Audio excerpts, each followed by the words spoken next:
Educational video पाहण्यासाठी subscribe करा आणि बेल आयकॉनला क्लिक करायला विसरू नका. क्वेश्चन अब देखते हैं. So as to have a better understanding of how word problems can be solved, obviously एक चीज, there is one thing that you are thorough with, that is solving equations. Because हमने अब तक throughout the chapter the only thing that we have done is to see how the equations can be solved, isn't it? So now हम देख रहे हैं कि पहले इसमें एक अलग चीज है, इक्वेशंस तो सॉल्व करनी ही है, बट उससे पहले इक्वेशंस बनानी है. So what are we going to go forward to और focus on is to see equations बनाना कैसे है, isn't it?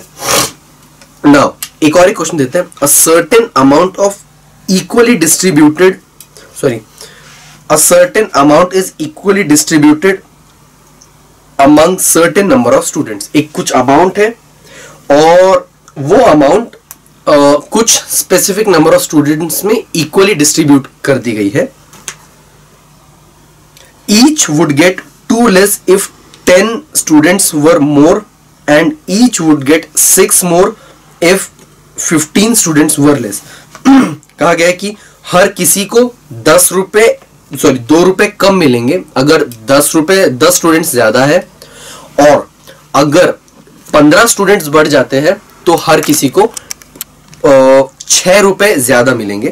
15 स्टूडेंट अगर कम हो जाते हैं तो would get 6 rupees more if 15 students were less. Find the number of students and the amount distributed. हमको पता करना है कि नंबर ऑफ स्टूडेंट्स कितने हैं और कितना अमाउंट डिस्ट्रीब्यूट किया जाता है. ठीक है, अब एक एक चीज को हम लोग एनालाइज करते हैं. सबसे पहले क्या कहा गया है हमें, a certain amount is equally distributed among. ठीक है, अब कोई एक अमाउंट है वो इक्वली डिस्ट्रीब्यूटेड की गई है कुछ स्टूडेंट्स के अंदर. सबसे पहले let the number of students be x.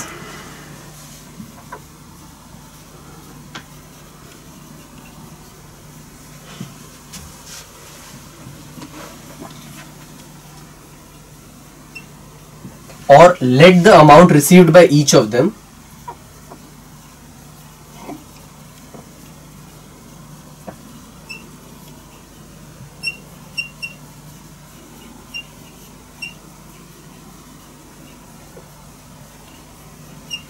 be y. मतलब कि मैंने टोटल नंबर ऑफ स्टूडेंट्स को मान लिया कि x है और हर स्टूडेंट को y अमाउंट मिली गई है. सो अब एक स्टूडेंट के पास y अमाउंट है और ऐसे x स्टूडेंट्स है, तो टोटल अमाउंट कितनी हो जाएगी, x into y. Therefore total amount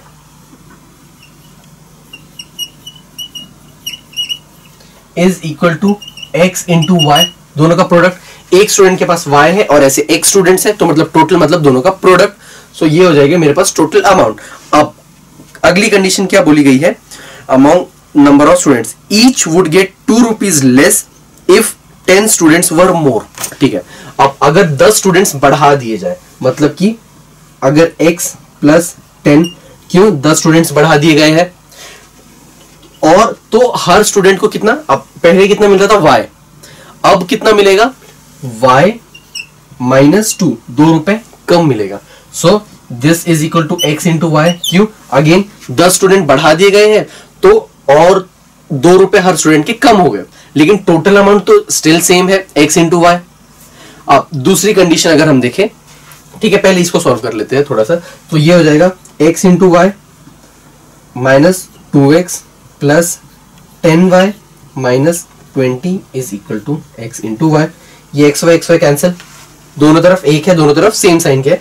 so मेरी इक्वेशन बन जाएगी minus 2x plus 10y minus 20 is equal to 0. पूरी इक्वेशन को मैं 2 से डिवाइड कर सकता हूं. यह हो जाएगा x minus x plus 5y minus 10 is equal to 0. अब पूरी इक्वेशन को मैं -1 से भी डिवाइड कर सकता हूं, क्योंकि 2 टर्म नेगेटिव है, एक ही पॉजिटिव है. उससे अच्छा मैं 2 को पॉजिटिव और 1 को नेगेटिव कर सकता हूं. तो ये हो जाए, इसको मैं लिख सकता हूं x minus 5y plus 10 is equal to 0. कैसे किया मैंने, ये पूरी इक्वेशन को -1 से मल्टीप्लाई कर दिया. यहां तो 0 है तो कुछ फर्क नहीं पड़ेगा, तो इसीलिए ये हो जाएगा माइनस वाली टर्म्स प्लस हो जाएगी और प्लस वाली टर्म्स माइनस हो जाएगी. सो this is my first equation. अगली चीज क्या बोली गई है, and each would gate 6 more if 15 students were less. ठीक है, अब क्या बोला गया, अगर 15 स्टूडेंट्स कम है, सो मतलब कि x में से 15 स्टूडेंट अब कम है, तो हर स्टूडेंट को 6 रुपए एक्स्ट्रा मिलेगा। पहले y मिल रहा था, अब कितना मिलेगा, y plus 6 and this is again equal to x into y, क्योंकि टोटल अमाउंट तो सेम ही है। अगेन इसको अगर हम ओपन करें तो ये हो जाएगा x into y plus 6x minus 15y minus 5 6 90 is equal to x into y. X y again cancel, इसकी इक्वेशन बनेगी 6x minus 15y minus 90 is equal to 0। ये बनी मेरी सेकेंड इक्वेशन। अब मेरा पूरा काम हो चुका है क्वेश्चन को एनालाइज करने का। अब मेरा एक ही काम बचा हुआ है और वो है दोनों इक्वेशंस को सॉल्व करना। अब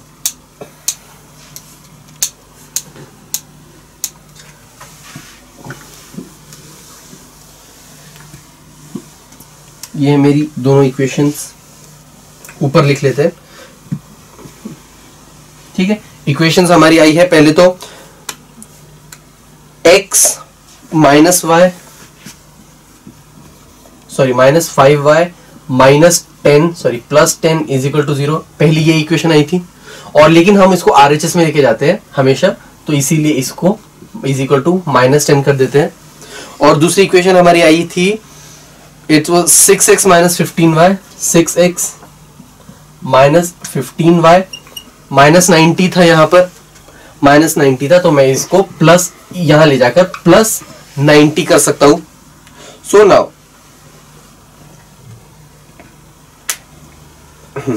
अब इन दोनों को मुझे करना है solve. This is my first equation and this is my second equation. किसी भी एक को एलिमिनेट करते हैं, लेट्स, ठीक है, ये x को एलिमिनेट करने की कोशिश करते हैं।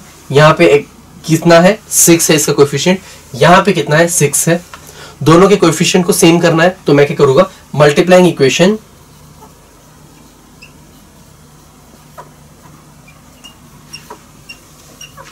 वन बाय 6, तो ये हो जाएगा 6x minus 5y is sorry 5 into 6 is minus 30y is equal to minus 60।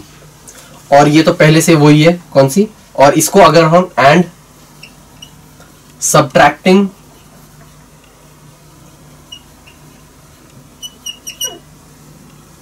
Bye 2, ठीक है। अब ये मेरी इक्वेशन है, इसको मैंने 6 से मल्टीप्लाई कर दिया और इसको किससे मैं सब्ट्रैक्ट कर रहा हूं, 2 से। सो मैंने सब्ट्रैक्टिंग बाय 2 बोला, इसीलिए मैं 2 को पहले ऊपर लिखूंगा।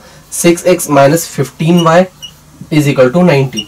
ये मेरी सेकंड इक्वेशन है। इससे मैं किसको सब्ट्रैक्ट कर रहा हूँ, इसको। कौन सी इक्वेशन आई थी, 6 से मल्टीप्लाई करने के बाद 6x minus 30y is equal to minus 60। अब इसको मैं कर रहा हूँ सब्ट्रैक्ट, तो ये हो जाएगा माइनस प्लस प्लस, ये प्लस 6 माइनस 6 कितना हो गया, 0, माइनस 15 प्लस 30 कितना हो गया, 15y, और ये हो जाएगा 90 plus 60 which is equal to 150। तो y की वैल्यू आई है 10 रुपीज, मतलब कि ऑब्वियसली y 10 था, y रुपए है जो हर स्टूडेंट को मिले, तो वो कितना है, 10 रुपीज है। Now substituting y is equal to 10 in कोई भी एक इक्वेशन ले लीजिए, for example equation 1, substituting y is equal to 10 in equation 1, तो ये हो जाएगा x माइनस 5, y की जगह हमने क्या 10 सब्स्टिट्यूट किया, is equal to minus 10। This will be equal to x minus 50 is equal to minus 10। ये हो जाएगा x is equal to minus 10 plus 50, minus 10 plus 50 मतलब कि प्लस 40।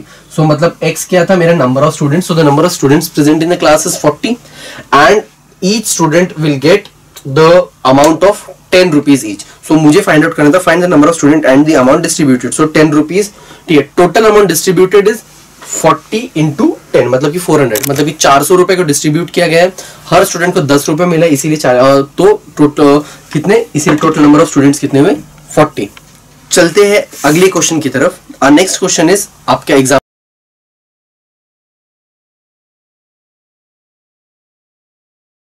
ऑफ इट्स डिजिट, ठीक है। अब सबसे पहले मुझे एक चीज पता है, 3 डिजिट नंबर है, ठीक है। तो if digits are reversed the new number is 198। अब मुझे पता है कि 3 डिजिट नंबर जो भी है वो 17 टाइम्स है सम ऑफ इट्स डिजिट। अब मैं मान ले रहा हूं कि मेरे पास ये 3 डिजिट्स हैं, ओके। अब अगर मैं x, इसको मैं y, इसको मैं अगर z मान लेता हूं फॉर योर अंडरस्टैंडिंग, ठीक है। यह है मेरा x, यह है मेरा y, ठीक है, यह है मेरा y और यह है मेरा z। तो कहा गया है कि जो टोटल मेरा बन रहा है 3 digit number, that is equal to sum of the digits, मतलब कि सम ऑफ डिजिट मतलब x plus z plus y। ये हुआ मेरा 3 डिजिट नंबर 17 टाइम्स उसका। और एक चीज कही गई है कि if digits are reversed the new number is 198 more than the older number. मतलब कि अगर मैं डिजिट्स को रिवर्स कर दूं, सो मतलब कि x की जगह y आ जाएगा, मिडिल टर्म तो सेम रहेगी, y z x। जो न्यू नंबर है दैट इज 198 मोर देन, मतलब कि 198 मोर में कैसे पता कर सकता हूं, मतलब मैं इसको सब्ट्रैक्ट करूंगा ओल्डर नंबर से तो 198 हो जाएगा ऑब्वियसली। कि अगर मैं न्यू नंबर को पुराने वाले से सब्ट्रैक्ट करूंगा तो 198 आ रहा है, इसीलिए तो ये 198 ज्यादा है। So this will be equal to minus x z y and this is equal to 198। So ये ठीक है। अब इस तरीके का कुछ क्वेश्चन है हमारा, ओके। अब क्या कहा गया है, sum of extreme digits is less than middle digit by unity. ठीक है, क्या कहा गया है, सम ऑफ एक्सट्रीम डिजिट्स मतलब कि x plus y, so x plus y is equal to is less than the middle digit by unity. मतलब कि यूनिटी से कितना कम है ये 1, मतलब कि z माइनस 1 है ना, कि ये जो सम है ये इससे एक कम है, इसका जो भी नंबर है उससे एक कम है। तो मतलब कि अगर मान लो ये 7 है तो इनका सम 6 आ रहा है, अगर मान लो ये 8 है तो इसका सम 7 आ रहा है, इसीलिए -1। सो z की क्या वैल्यू आ जाएगी, z will be equal to x plus y plus 1। So मैं यहां पर वही लिखूंगा, क्या अब मुझे नंबर्स मिल गए हैं, मैं हमेशा 2 ही वेरिएबल ले सकता हूं x और y। यहां पर मैंने z इंट्रोड्यूस कराया था क्योंकि थर्ड टर्म है, लेकिन हमेशा कोई एक टर्म किसी एक डिजिट के अंदर कुछ एक रिलेशन दिया होता है तो मैं इसको रिप्लेस कर सकता हूं। सो z को I have replaced with x plus y plus plus 1। अब ये हुए मेरे डिजिट्स। अब सबसे पहले ठीक है, अब ये डिजिट्स कैसे आए वो हमने देख लिया है। अब नंबर कौन सा होने वाला है मैं कैसे पता लगा सकता हूं, एक एग्जांपल ले लेते हैं 482। अगर मैं इस एग्जांपल की बात करूं, आई कैन राइट दिस 482। आप देखिए ये है वंस प्लेस, वंस, ये है टेंस प्लेस और ये होता है 100th प्लेस। सो मतलब 100th डिजिट पे जो नंबर है, कौन सा डिजिट है, वो है 4 इंटू 100 प्लस टेंस प्लेस पे कौन सा नंबर है 8 इंटू 10 प्लस वंस पे है 2 तो 2 इंटू 1। इसको अगर मैं करूं देखो तो ये हो जाएगा 4 इंटू 100 कितना हुआ 400, 8 into 10 80, 2 into 1 is 2। 400 plus 80 plus 2 will give me 482। तो किसी भी नंबर को हम इस तरीके से लिखते हैं कि जो भी 100th प्लेस पे नंबर आता है वो 100 इंटू 100 प्लस 10th डिजिट वाला number into 10 plus 1st digit वाला नंबर इंटू 1। सो अब इसकी अगर बात करें, ये है मेरा नंबर x जो है 100th प्लेस पे, x प्लस वाई प्लस 1 है 10th प्लेस पे और y है 100th प्लेस पे, सो सॉरी 1st प्लेस पे। अब हम देखते हैं कि किस तरीके से हमें क्वेश्चंस पूछे गए हैं। ओके, क्या कहा गया है, the number the 3 digit number is equal to 17 times sum of its digit. अब 3 डिजिट नंबर मेरा कौन सा होगा 100 इंटू x क्योंकि 100th प्लेस पे है, plus 10 times of x plus y plus 1 क्योंकि वो 10th प्लेस पे है, plus 1 into y is equal to 17 times sum of its digits. Sum कितना हो जाएगा, मतलब कि x प्लस अगेन ये this plus this plus this, मतलब कि x plus y plus 1 plus y, ये बनेगी मेरी पहली इक्वेशन। इसको थोड़ा सा सॉल्व करते हैं। सो ये हो जाएगा 100x plus 10x plus 10y plus 10 plus y is equal to 17 times of x plus x is 2x plus y is 2y plus 1। So ये हो जाएगा 100x प्लस, ओके अब इसमें ये 100x है, 100x प्लस 10x प्लस, ठीक है, तो ये हो जाएगा 110x प्लस y में है 11y क्योंकि 10y प्लस y कांस्टेंट है हमारे पास 10 इज इक्वल टू, इसको अगर मैं ओपन करूं ये हो जाएगा 34x प्लस 34y प्लस 17। इसको अगर मैं यहां पर लेकर आऊं, सब कुछ को मैं एक इस तरफ लेके आ जाऊं, तो ये हो जाएगा 110 माइनस 34 इंटू एक्स, एक्स की सारी टर्म्स को x के साथ में सब्ट्रैक्ट करूंगा तो 110x प्लस 11y प्लस 10 ये पहले से था, minus 34x minus 34y minus 17 is equal to 0। ये है मेरा। अब 110 minus 34 that would be equal to 76।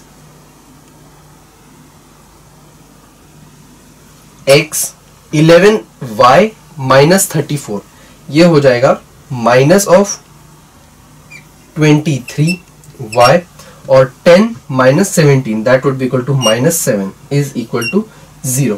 ये बनी मेरी पहली इक्वेशन। ठीक है, ये बनी मेरी पहली इक्वेशन। अब -7 है तो मैं -7 को वहां ले जाकर इक्वल टू 7 कर देता हूं क्योंकि मैं इसको ax plus by plus ck is equal to c के फॉर्म में लिखता हूं। ये हुई पहली इक्वेशन। अब दूसरी कंडीशन क्या पूछी गई है वो देखते हैं।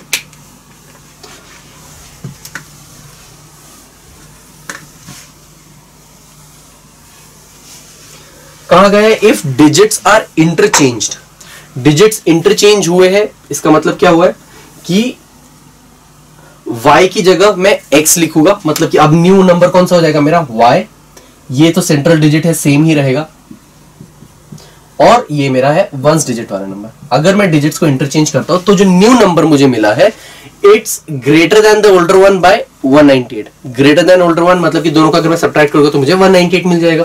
सो मतलब कि ये हो जाएगा 100 इंटू वाई, अगेन सेम उसी तरीके से हम नंबर पता करेंगे, 10 into x plus y plus 1 plus x minus वो कितना है 100 into x plus 10 times of minus ये होल है x plus y plus 1 plus y, और ये कितना है, दिस इज इक्वल टू 198। अब इसको अगर हम थोड़ा सा सॉल्व करें, ये हो जाएगा 100 y plus 10 times of x plus y plus 1 plus x minus of 100 into x minus 10 into x plus y plus 1 minus y, and this is equal to 198। अब ध्यान से देखें तो ये दोनों कैंसिल आउट हो जाएगा, ये और ये है y और ये है x की टर्म है, x माइनस 100x कितना हो जाता है minus 99x, 100y minus y will be equal to plus 99y is equal to 198। ये आ गई मेरी और एक इक्वेशन। अब देखेंगे तो हर टर्म 99 से डिवाइड हो सकती है, so I can write it as minus x plus y is equal to 2। ये आ गई मेरी दूसरी इक्वेशन। अब इन दोनों इक्वेशन को सॉल्व करके मैं x और y की वैल्यूज को पता कर सकता हूं, और x और y की वैल्यू को पता करने के बाद मैं पता कर सकता हूं कि कौन सा डिजिट है, कौन सा नंबर है एक्चुअल में जो जिसकी बात हम कर रहे हैं। सो ये है x प्लस वाई प्लस 2 और ये है 76x minus 23y is equal to 7। अब इन दोनों को सब्ट्रैक्ट करने के लिए मैं क्या करूंगा, सबसे पहले तो 2 को अगेन मल्टीप्लाइंग इक्वेशन 2 बाय 23 क्यों? ताकि 76 से मल्टीप्लाई कर सकता हूं, थोड़ा बड़ा हो जाएगा, उससे अच्छा 23 से मल्टीप्लाई कर रहा हूं। सो ये हो जाएगा minus of 23x plus 23y is equal to 2, sorry 23 into 2 कितना होता है? This is equal to 46। Now subtracting both of them, किन दोनों को? Sorry adding both of them. Adding मतलब कि इसको अगर मैं 3 नाम दे दूं, मतलब कि 3 प्लस 2, सॉरी 1 है ये वाला, ये फर्स्ट इक्वेशन थी हमारी।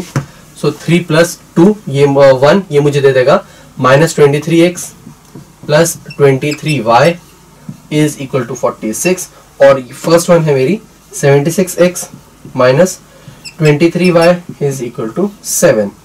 ये हो गया कैंसिल। 76 माइनस, अब ये मैं रब कर देता हूं,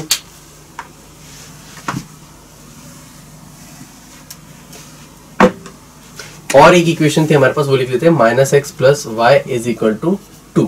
ठीक है, अब ये हो जाएगा, इन दोनों को सब्ट्रैक्ट किया तो मेरा आंसर आएगा माइनस ऑफ सॉरी प्लस 53 इन दोनों को सब्ट्रैक्ट करने के बाद, and this is equal to this plus this is equal to 53 again. So x की वैल्यू आएगी 53 divided by 53 which is equal to 1। अब x की वैल्यू को यहां अगर मैं सब्स्टिट्यूट करूं तो -1 is plus y is equal to 2, तो y होगा 2 plus 1 which will be equal to 3। ये आई है मेरे y की वैल्यू 3। सो x की वैल्यू आई है 1 और y की वैल्यू आई है 3। That is the required answer. अब मुझे पता क्या करना है, तो let's see what they have asked in the question.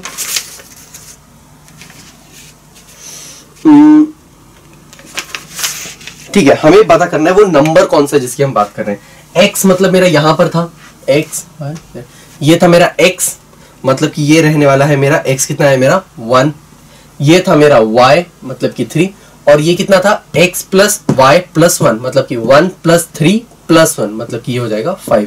सो मेरा नंबर है, the required number is 153। Specifically लिखना है कि इन statements the number that we have been talking about is 153, the digit in tens places this, ठीक है, और वो tens place में वो जो digit आया है हमको स्पेसिफिकली दिखाना है कि 1 प्लस 3 प्लस 1 इसीलिए आया है 5।